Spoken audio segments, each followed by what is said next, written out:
Hello दोस्तों। आज alkyne की प्रिपरेशन हम एक और मेथड से करेंगे जो जिसका नाम है। आज तीसरा मेथड हम अल्कीन की प्रिपरेशन का पढ़ने जा रहे हैं, जिसका नाम है D carboxylation. D carboxylation D carboxylation of mono carboxylic acid. Mono carboxylic acid.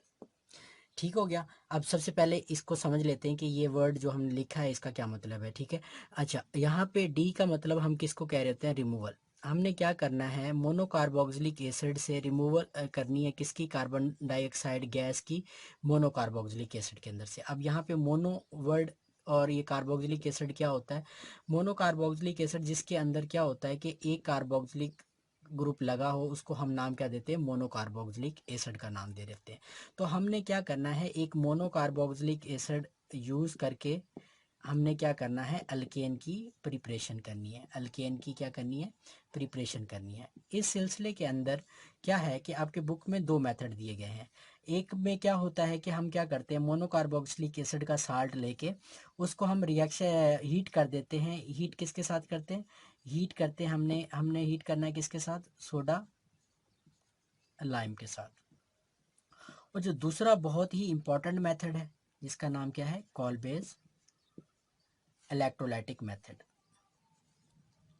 तो आज के इस लेक्चर के अंदर हम इन दो चीज़ों को क्या करेंगे, कवर करेंगे और इसको समझेंगे कि ये रिएक्शन किस तरीके से कैरिड आउट होते हैं और इनको हम यूज़ करके अल्केन को किस तरह से प्रिपेयर करते हैं। तो बारी बारी हम क्या करते हैं, इनको अब डिस्कस करते हैं। ठीक हो गया।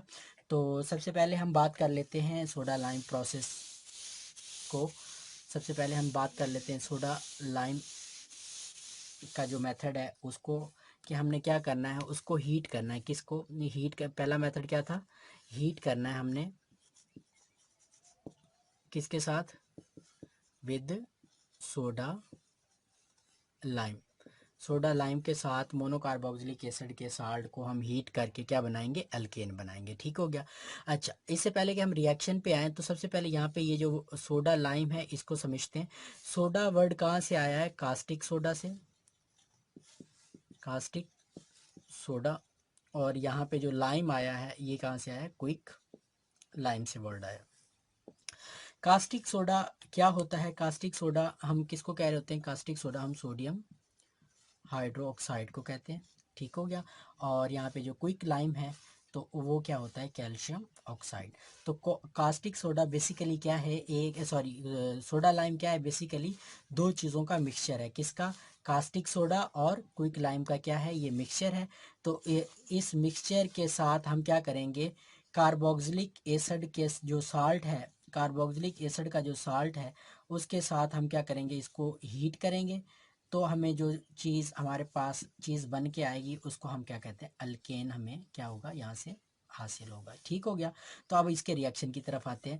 अच्छा, होता क्या है कि हमने क्या लेना है, सबसे पहले हमारे पास क्या था? Mono carboxylic acid. ठीक है, हमारे पास क्या था? मोनो कार्बोक्सिलिक एसिड का ये जनरल मेथड लिखते हैं। ये क्या है हमारे पास? Mono carboxylic acid. जैसे ही हमने रिएक्शन करवाएंगे किसी बेस के साथ, ठीक है, फर्ज करेंगे हमारे पास एक बेस है, कोई भी बेस ले सकते हैं हम। और जैसे हम एसिड का रिएक्शन किसी बेस के साथ करते हैं तो हमें क्या मिल जाता है? साल्ट मिल जाता है। हमें क्या मिलता है? उसका साल्ट मिल जाता है। ठीक हो गया। तो यहाँ पे हमें ये साल्ट मिल गया। हमने क्या किया है, अब क्या करना है कि ये जो साल्ट है, मोनोकार्बोक्सिलिक एसिड का साल्ट है, हमने इसको किसके साथ ही हीट करवाना है? सोडा लाइम के साथ। और सोडा लाइम क्या होता है? मिक्सचर होता है सोडियम हाइड्रोक्साइड का और क्या होता है? कैल्शियम ऑक्साइड का। ठीक है। इसको हमने क्या करना है, इसके साथ, इसके साल्ट के साथ रिएक्शन करवाना। लेकिन क्या है, शर्त क्या है, इसके साथ क्या है? हीट देनी पड़ती है। जैसे ही हम इसको हीट देंगे तो हमें क्या मिले, यहाँ से क्या होगी? कार्बोक्सिलेशन की रिमूवल होगी, यानी डी कार्बोक्सिलेशन होगा। ये आपस में ये जो कंपाउंड है ये टूटेगा और इसके नतीजे में क्या होगा? हमें सबसे पहले तो हमें क्या मिलेगी? अल्केन मिलेगी। और साथ में क्या बनेगा? Carbon dioxide. यानी आपकी बुक में लिखा है सोडियम कार्बोनेट लिखा हुआ है, लेकिन उसको मजीद हीट करेंगे तो वो किस में कन्वर्ट हो जाएगा? कार्बन डाइऑक्साइड गैस के अंदर। ठीक हो गया। अच्छा, अब होता कि ये इसके मैकेनिज्म को समझते हैं कि ये अल्केन जो है किस तरीके से बना है। ठीक हो गया। अब होता क्या है कि यहाँ पे हमारे पास जो कार्बोनाइल ग्रुप है तो जब आप इसको हीट करते हो, यहाँ पे क्या है, हीट करते हो जैसे ही, तो ये वाला बॉन्ड यहाँ आता है, ठीक है, ये वाला बॉन्ड ऊपर जाएगा तो दोबारा वैसे होगा। तो ये वाला बॉन्ड क्या होता है, आपस में क्या होता है, यहाँ से ये बॉन्ड टूटता है, ठीक है। जब ये बॉन्ड टूटता है तो इसके ऊपर क्या आता है, नेगेटिव चार्ज आता है, और यहाँ से ये क्या करता है, यहाँ से इसका H जो यहाँ पे मौजूद है, ये इसे H हासिल करके यानी प्रोटॉन हासिल करके क्या बनाता है, अल्केन बनाता है। ठीक हो गया। ये आपस में क्या करता है, एक दूसरे को जैसे हम हीट करते हैं तो ये कंपाउंड आपस में रीअरेंज होता है। कि अब यहाँ पे अगर आप ये कहेंगे ये नेगेटिव यहाँ है और ये ऊपर चला है, तो एक ही बात हो जाएगी कि ऑक्सीजन के ऊपर ही नेगेटिव आएगा। दूसरा ये देखना है कि यहाँ पे भी कार्बन है, ये भी कार्बन है, तो ये एक क्या हो जाएगा, इनके दरमियान जो इलेक्ट्रोनेगेटिव डिफरेंस है ना होने के बराबर, मतलब जीरो होगी। तो यहाँ पे इसकी पोलैरिटी क्या होगी, जीरो होगी। और यहाँ पे हाईली इलेक्ट्रोनेगेटिव के साथ ये क्या हो, कार्बन क्या हुआ है, जुड़ा हुआ है, बॉन्ड बनाया हुआ है। और दूसरा इसके ऊपर एक और इम्पोर्टेंट बात क्या है, इसके अंदर क्या है, रेजोनेंस भी है। ठीक हो गया। तो आपने सिंपल ये याद रखना है कि यहाँ से आर अल्काइल निकलता है और यहाँ पे एच इसके साथ लग जाता है, तो हमें क्या मिलता है, अल्केन मिलता है। ठीक हो गया। तो इसको हम क्या कहते हैं कि हमने क्या, एक डायरेक्ट मेथड के थ्रू हम क्या करते हैं कि एक कार्बोक्सिलिक एसिड का साल्ट लेते हैं, ठीक है, हमारे पास एसिड था, उसका बेस के साथ रिएक्शन करवाया, हमें क्या, हमने हासिल क्या कर लिया, मोनोकार्बोक्सिलिक एसिड का साल्ट ले लिया। अब इस मोनोकार्बोक्सिलिक एसिड के साल्ट को हमने क्या किया, सोडा लाइम के साथ क्या किया, हीट करवा दिया। सोडा लाइम बेसिकली मिक्सचर था, जो हम पढ़ चुके हैं कि सोडियम हाइड्रोक्साइड और कैल्शियम हाइड्रोक्साइड का एक मिक्सचर है। उसके साथ हमने क्या किया, हीट किया तो हमें क्या मिली है, अल्केन मिली, और साथ में डिकार्बोक्सिलेशन हो रही है, मीन्स कार्बन डाइऑक्साइड गैस यहाँ से क्या हो रही है, रिलीज हो रही है। ये था आपका क्या, हीट हम किसके साथ कर रहे हैं, सोडा के साथ, और हमें सोडा लाइम के साथ, और हमें क्या मिल रहा है, अल्केन। जो दूसरा इंपॉर्टेंट मेथड है वो है क्या है, कॉल्बे इलेक्ट्रोलाइटिक मेथड, जो कि हर साल तकरीबन आपके एग्ज़ाम में भी पूछते हैं। और ये कॉल्बे मेथड से आप अल्केन भी बना सकते हैं, अल्कीन्स भी बना सकते हैं, और क्या बना सकते हैं, अल्काइंस भी आप इस मेथड से बना सकते हैं। तो अब स्टार्ट करते हैं कि जो दूसरा हमारे पास मेथड है वो क्या है, Kolbe electrolytic method. कॉल्बेज electrolytic method, ठीक है। इसके अंदर होता क्या है कि हमने क्या लेना है, मोनोकार्बोक्सिलिक एसिड का साल्ट लेना है। मोनोकार्बोक्सिलिक एसिड का हमने कंसनट्रेटेड क्या लेना है, साल्ट लेना है। मोनोकार्बोक्सिलिक एसिड का हमने क्या लेना है, कंसनट्रेटेड साल्ट ले लेना है। फर्ज करेंगे हमारे पास क्या है, चल पोटाशियम साल्ट ले लेते हैं उसका, उसको पानी के अंदर हल करके, और उसके अंदर से क्या पास करनी है, बिजली यानी इलेक्ट्रिसिटी हमने क्या करनी है उसके अंदर से पास करनी है। तो हमारे पास क्या बनेगा, अल्केन बनेगा। ठीक है, यहाँ पे 2 मोल लेंगे इसके, ठीक है, अल्केन बनेगा। साथ में हमें डिकार्बोक्सिलेशन कर रहे हैं तो कार्बन डाइऑक्साइड के 2 मोल मिलेंगे, साथ में हमें हाइड्रोजन गैस मिलेगी, और क्या मिलेगा, एक और वाटर मिलेगा। ठीक है।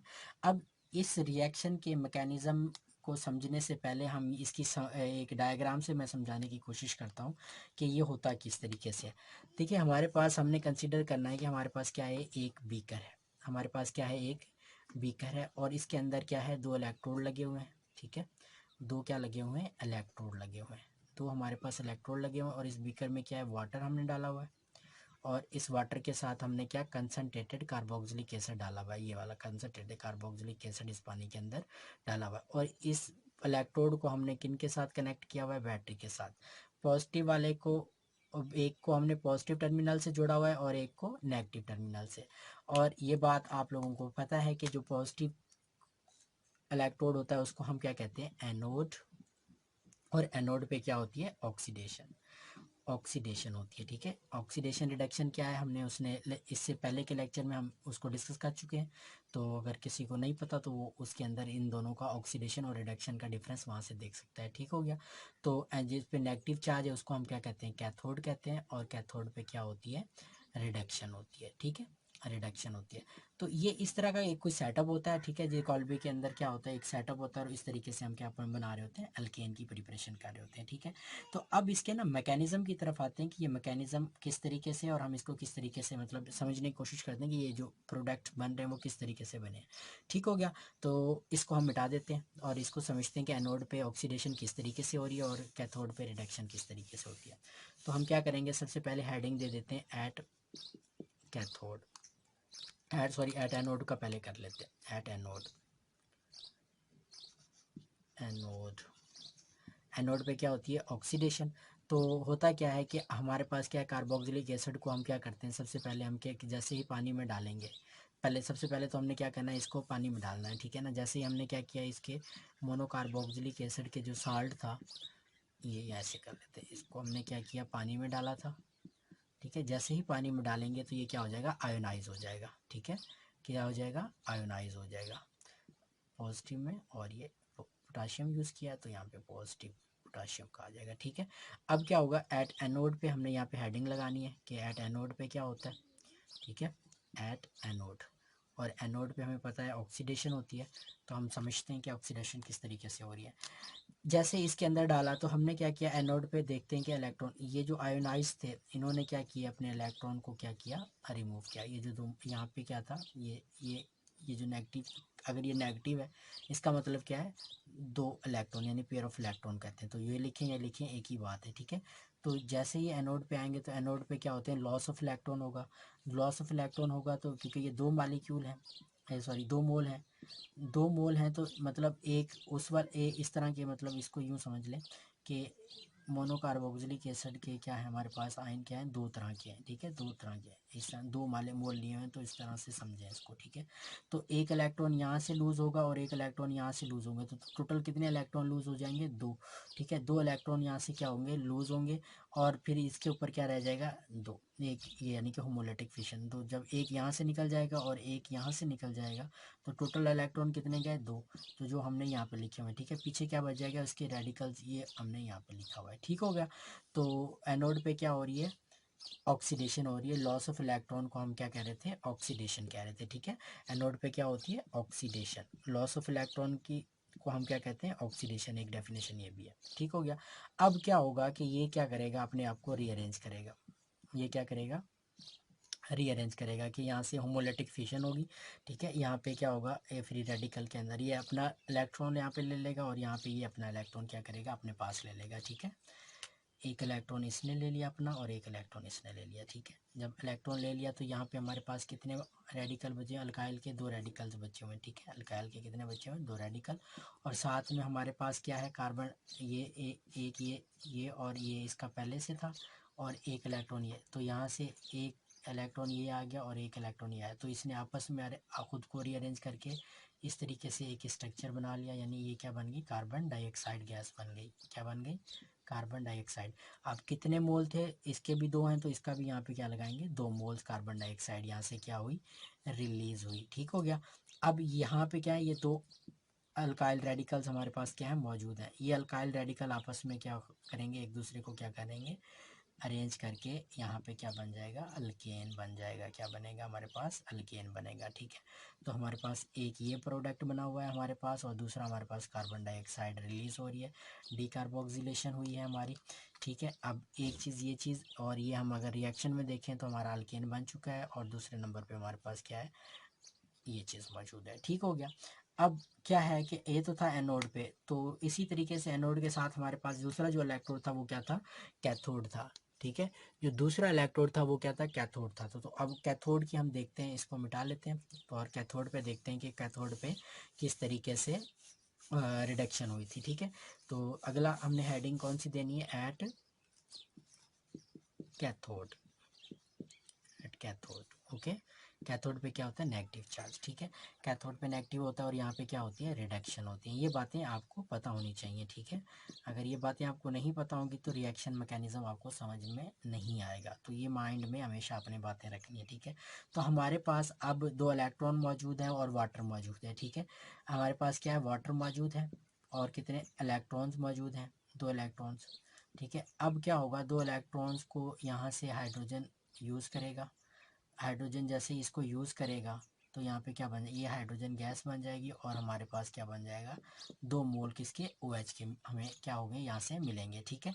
अच्छा, इसको यूँ कर लें, ओके, ये बैलेंस भी हो गया। अब हमारे पास क्या है, एक चीज़ ये मौजूद है हमारी उस बीकर के अंदर, और क्या है, दो मोल हमारे पास क्या है, सोडियम के भी पड़े हैं, पोटाशियम के भी दो मोल यहाँ से सार निकले, तो यहाँ पे दो मोल इसके भी पड़े हैं हमारे पास, ठीक है। दो मोल हमारे पास किसके पड़े हैं, इसके पड़े हैं, ठीक है। तो आपस में ये क्या होंगे, अब दो मोल हमारे पास किसके, पोटाशियम के आयंस पड़े हुए हैं, और दो हाइड्रोक्साइड आयन के मोल पड़े हुए हैं, तो हमें वापस से क्या मिलेगा, पोटाशियम हाइड्रोक्साइड, ये वापस से हमें यहाँ से एक चीज़ ये हासिल होगी। तो ये आपने देखना है कि आपके पास ये चीज़ें किस तरीके से बन रही है। तो ये था क्या है, कॉल्बे इलेक्ट्रोलाइटिक मेथड। ठीक हो गया। अब इसमें थोड़ा सी इंपॉर्टेंट बातें या नोट लगाने वाली बातें क्या हैं जो हमें याद होनी चाहिए। एक तो अल्केन, अगर हम यहाँ पे देखें कि हमारे पास अल्केन कितनी बन रही है, हम यहाँ पे अगर एक कार्बन वाला ले रहे हैं तो हमें यहाँ पे अल्केन कितनी मिल रही है, डबल में। तो ये जो प्रोसेस होता है, इस प्रोसेस से हम क्या करते हैं, सिमेट्रिकल अल्केन हासिल कर सकते हैं। सिमेट्रिकल अल्केन हासिल कर सकते हैं। अच्छा, दूसरे नंबर पे ये क्या है, मीथेन को हम इस मेथड से प्रिपेयर नहीं कर सकते, ठीक है, क्योंकि ये एक कार्बन लेते हैं तो ये हमें डबल कार्बन करके दे रही है, ठीक है। अगर हम मीथेन लेंगे तो वो इथेन बनाएगा, यानी यहाँ पे अगर हम आर अगर मिथाइल ले रहे हैं, आर अगर हम मिथाइल ले रहे हैं तो वो हमें क्या बना के देगा, इथाइल। अगर हम आर को ब्यूटाइल ले रहे हैं तो वो हमें क्या बना देगा, ऑक्टेन बना देगा, ठीक है। या अगर हम आर को इथेन ले रहे हैं, इथाइल आर यहाँ पे कंसीडर कर रहे हैं तो वो हमें क्या बना देगा, उस इथेन का डबल क्या हो जाएगा, ब्यूटेन। तो ये चीज़ हमने याद रखनी है, ये कि सिमेट्रिकल अल्केन को हम इस मेथड से प्रिपेयर कर सकते हैं। और दूसरे नंबर पे हमने ये देखना है कि ये जो है ना मीथेन को, सॉरी, ये मीथेन को इस मेथड से हम प्रिपेयर नहीं कर सकते। ठीक हो गया। अच्छा, अब बात आती है कि उस मेथड में जो इलेक्ट्रोलाइटिक, सॉरी, एक तो ये इलेक्ट्रोलाइटिक मेथड था और by heating with soda lime वाला था, उस मेथड में और इस मेथड में फ़र्क क्या है। इन दोनों मेथड को अगर हम देखा जाए कि दोनों ही अल्केन बना रही हैं, लेकिन इनका एक बेसिक फ़र्क ये है कि वो उसके अंदर हम जितने कार्बन ले रहे थे वो उतने ही उतने ही कार्बन उसके अंदर मौजूद थे, ठीक है। वो सिंपल उतने ही कार्बन की अल्केन बना रही थी। लेकिन ये मेथड क्या कर रहा है, सिमेट्रिकल अल्केन बना रहा है, यानी अगर आप एक कार्बन इस्तेमाल कर रहे हैं तो वो ये जो अल्केन बनेगा वो क्या बनेगा, डबल चेन के साथ, यानी कि अल्केन आएगा। आपने इथाइल लगाया हुआ है यहाँ पे, तो आपको क्या बनेगा, यहाँ पे मिलेगा ब्यूटेन बनेगा, ठीक है। डबल करके देते हैं, तो ये चीज़ आपने देखनी है। ये बहुत एक इम्पॉर्टेंट प्रोसेस है, इसको आना चाहिए। और इसके मुतल्लिक कोई अगर मसाइल हैं तो वो आप कमेंट कर सकते हैं। Thank you.